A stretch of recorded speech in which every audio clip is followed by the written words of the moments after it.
Cycle चलाते चलाते रघु ने एक बार आसमान की ओर देखा। उसने देखा कि राख के रंग का आसमान बादलों से घिर रहा है। चारों ओर की हवा जैसे थम गई हो। उसे समझ में आ गया कि तूफान आने वाला है, लेकिन कुसुमपुर पहुंचना अभी भी बहुत दूर था।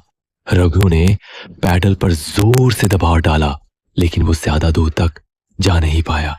अचानक जोर का तूफान आ गया। साथ ही लगातार तेज बिजली कड़कने लगी और थोड़ी ही देर में मूसलधार बारिश शुरू हो गई। सामने का रास्ता बारिश की परत में छिप गया। रघु ने कोई और उपाय ना देखकर एक घने पेड़ के नीचे शरण ली, लेकिन फिर भी वह बारिश की मार से बच नहीं सका। हे भगवान, इस तूफान को रोको, मेरी रक्षा करो। शायद भगवान ने उसकी प्रार्थना सुन ली। थोड़ी ही देर में तूफान और बारिश थम गई, लेकिन सड़क की जो हालत थी उसमें अब साइकिल चलाकर आगे बढ़ना संभव नहीं था। मजबूरी में रघु साइकिल को घसीटते हुए आगे बढ़ने लगा, लेकिन थोड़ी दूर जाकर उसे समझ में आया कि वह रास्ता भटक गया है।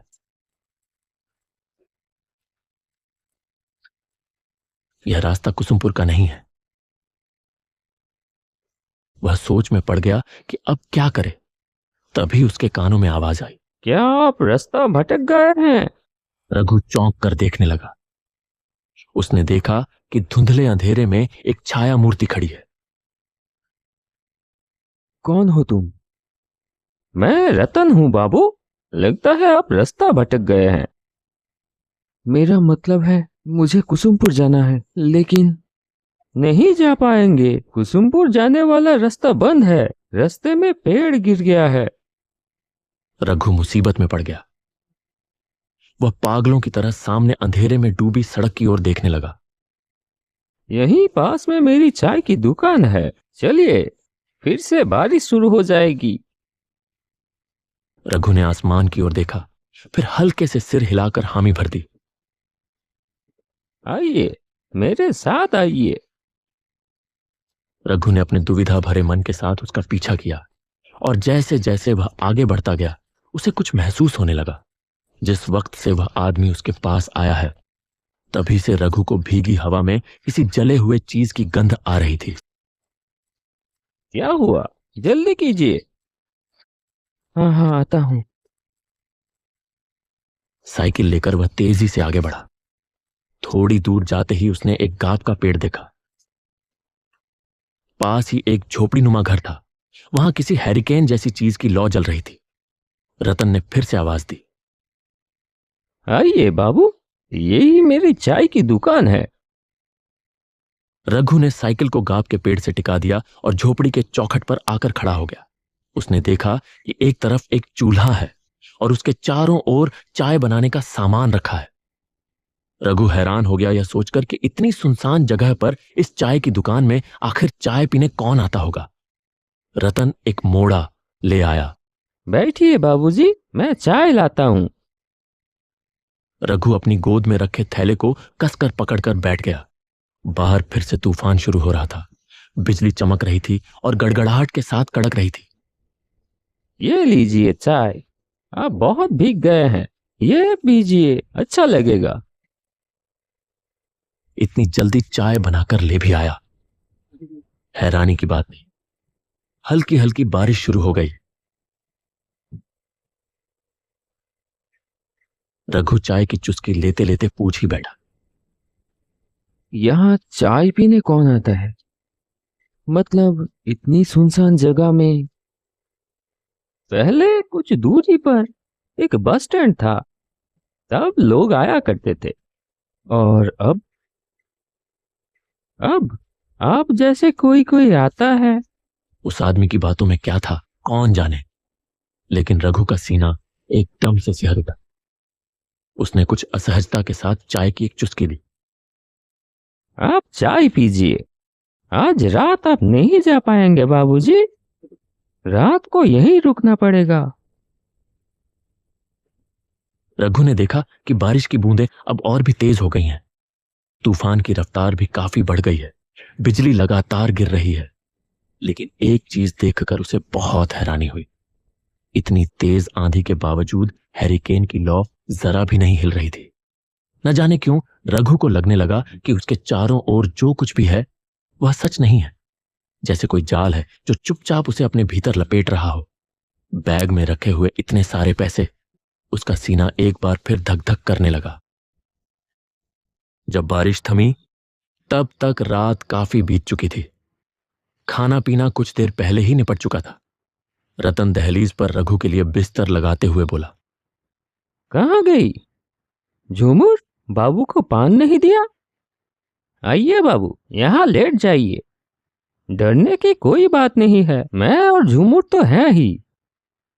रघु ने हल्के से सिर तो हिलाया, लेकिन उसके सीने में एक बार फिर से टीस सी उठी, जैसे उसकी छाती के भीतर कोई धीरे धीरे उसे कुछ समझाने की कोशिश कर रहा हो।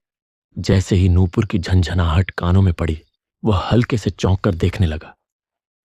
झूमर धीमे कदमों से आगे बढ़ रही थी। उसकी आंखों में जैसे कोई खास इशारा था जो उसने रतन की ओर किया।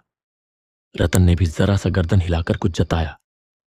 यह बात रघु की नजरों से छुपी नहीं रही। लीजिए बाबू, पान। पान? मेरा मतलब है, खाइए खाइए। झूमर के हाथ के पान खा के आप जिंदगी भर नहीं भूल पाएंगे। रघु कांपते हाथों से पान उठाने ही वाला था कि एक तीखी सड़ी सी गंध उसकी नाक में आ लगी। कुछ वैसी ही गंध जैसी कच्चे खून की होती है। अचानक आई एक तेज हवा के झोंके से झूमर के सिर की ओढ़नी सरक गई, और जो दृश्य रघु ने देखा उसे देखकर उसका खून जैसे जम ही गया। झूमर के गले पर खून की एक लकीर थी, वहां से एक पतली धार बह रही थी। झूमर ने तेजी से अपनी ओढ़नी ठीक की और पलक झपकते ही गायब हो गई। रघु ने जैसे मशीन की तरह पान को मुंह में डाल लिया।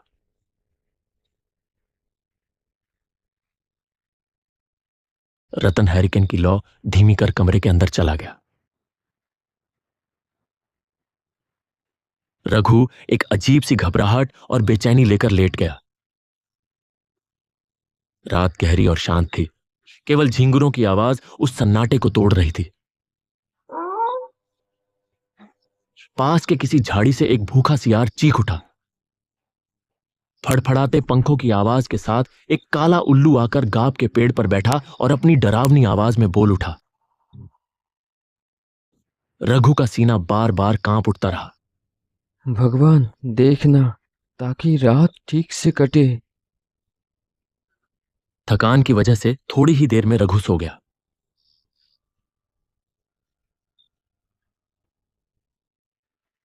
अचानक एक डरावनी चीख चारों ओर गूंज उठी।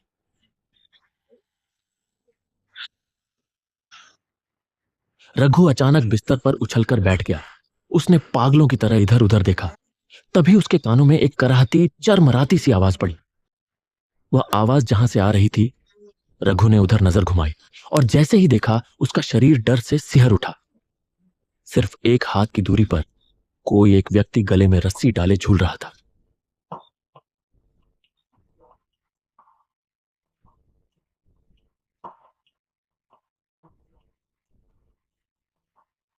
क्या हुआ बाबूजी? कोई बुरा सपना देख लिया क्या? रघु ने देखा कि झोपड़ी के सामने जो आंगन जैसी जगह है, वहां एक लगभग टूटे झुके बांस के मचान पर रतन बैठा है। उसने एक बार फिर धीरे से गर्दन घुमाकर उस ओर देखा, जहां कुछ देर पहले कोई गले में रस्सी डालकर झूल रहा था। लेकिन यह क्या, वहां अब कुछ भी नहीं था। क्या ढूंढ रहे हैं बाबूजी? कुछ नहीं है, वो सब बुरा सपना है। तुम इतनी रात को बाहर क्यों हो? बहुत गर्मी है, इसलिए बाहर की हवा लेने आया हूँ। आप भी आइए ना। रघु समझ गया कि उसका शरीर पसीने से तरबतर हो चुका है, इसलिए वह बिस्तर छोड़कर मचान की ओर बढ़ गया। भीतर दबा एक अजीब सा असहज भाव लिए वह रतन के पास जाकर बैठ गया। तभी कहीं पास से एक निशाचर पक्षी तीखी आवाज में चिल्ला उठा। उस एक चीख ने पल भर के लिए फैली खामोशी को चकनाचूर कर दिया। इतनी गर्मी है, अब नींद आएगी ही नहीं। ऊपर से सपने में आप क्या कुछ देख रहे हैं। इससे अच्छा मैं आपको एक कहानी सुनाता हूँ। 3 साल पहले की बात है। ऐसा ही एक चाय और नाश्ते का दुकान था उसका। सब कुछ ठीक ही चल रहा था, लेकिन इंसान अकेले कब तक रह सकता है। इसलिए उसने शादी कर ली किसी दूसरी गांव की एक लड़की से। उस लड़की को एक नजर देखते ही नजर ठहर जाती थी। बहुत लोग कानों कानों में फुसफुसाते रहे, ये तो जैसे गोबर में कमल का फूल। फूल होगा तो उसके चाहने वाले भी होंगे। खैर, दुकान में भीड़ बढ़ने लगी और उसकी बीवी ने भी हाथ बटाना शुरू कर दिया। उसकी चाय की दुकान में शंकर रोज चाय पीने आने लगा। एक कप चाय पीता था, लेकिन 1.5-2 घंटे तक बैठा रहता।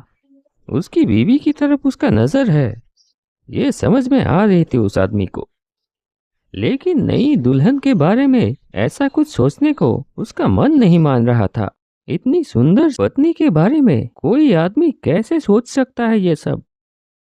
वो आदमी भी नहीं सोच सका। ऐसे ही दिन कट रहे थे। एक दिन दोपहर के बाद वो बाजार जाने के लिए निकला। मैं चलता हूँ, आखिरी बस में लौटूंगा। शाम को दुकान खोलने की जरूरत नहीं है। अच्छा ठीक है, अच्छे से जाना। बाजार में खरीदारी करते करते वो समझ गया कि तूफान आने वाली है, इसलिए जल्दी सामान लेकर वो पहली वाली बस पकड़ ली। जब बस ने उसे मोड़ पे उतारा, आसमान काला हो चुका था।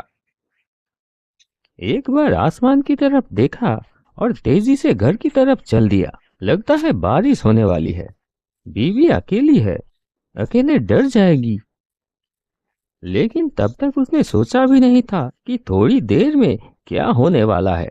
आंगन में आते ही घर के अंदर से एक दबा दबा हंसी की आवाज आने लगी।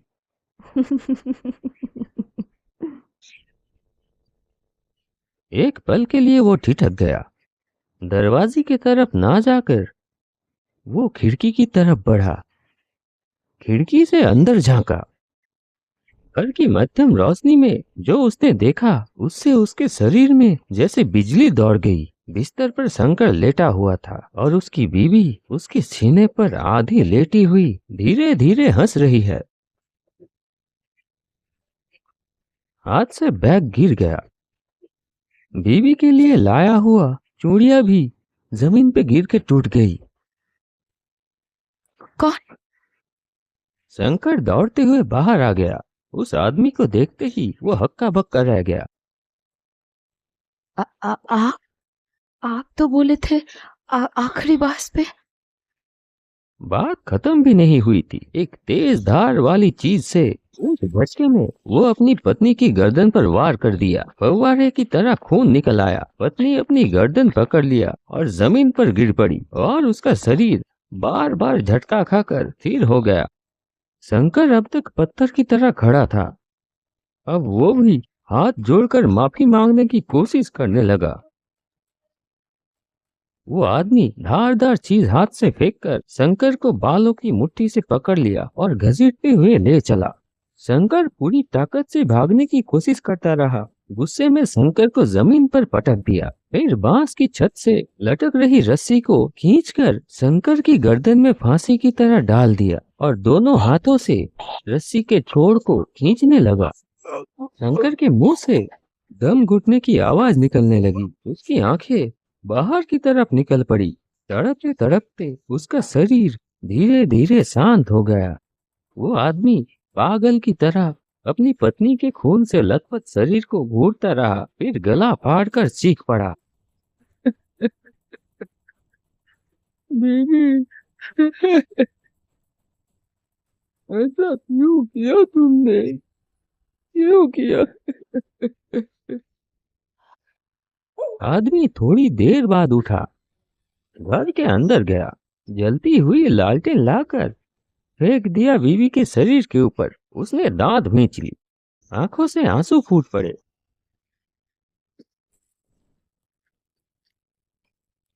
कड़कती आवाज के साथ बिजली गिरी। तेज आंधी ने आग को पूरे झोपड़े में फैला दिया। धधकती आग में वो आदमी भी जलने लगा, एक भयानक मृत्यु चीख के साथ। रघु जैसे किसी गहरे सम्मोहन में डूब गया था। जाइए बाबू, तैयार हो जाइए, थोड़ी देर में सुबह हो जाएगी और हमें भी तो जाना होगा। रघु ने अब और बात नहीं बढ़ाई। रात जैसे तैसे कट ही गई थी। वह जल्दी जल्दी तैयार हो गया, फिर दरवाजे में हल्के से दस्तक दी। मैं चलता हूँ, सुन रहे हैं? तो फिर मैं चलता हूँ। नहीं, कोई उत्तर नहीं आया। एक पल के लिए रघु रुका और सोचा। फिर गांव के पेड़ से टिकाकर रखी हुई अपनी साइकिल उठाई और बाहर निकल गया। न जाने कहाँ गए, लौटते वक्त एक बार मिलकर जाऊंगा। लेकिन कुछ दूर जाते ही रघु को याद आया कि वह लापरवाही में पैसों का बैग वहीं भूल आया है। वह तुरंत साइकिल घुमाकर वापस उसी जगह लौट आया। लेकिन यह क्या हालत! वो झोपड़ी कहां गई? वहां तो अब सिर्फ एक अज्जली झोपड़ी का ढांचा पड़ा हुआ था। तो क्या रतन ने जो कहानी कल सुनाई थी वो? आप शायद ये ढूंढ रहे हैं। रघु तेजी से पलटा। देखा, उसका पैसों वाला बैग। कौन हो तुम? मैं झूठ। तेज हवा के झोंके से ओढ़नी हट गई। वही सड़ी सी तीखी गंध फिर से उसकी नाक में आ लगी। रघु की आंखों के सामने प्रकट हुआ एक औरत का भयावह खून से सना चेहरा। रघु होश खो बैठा और साइकिल समेत वहीं सड़क पर गिर पड़ा।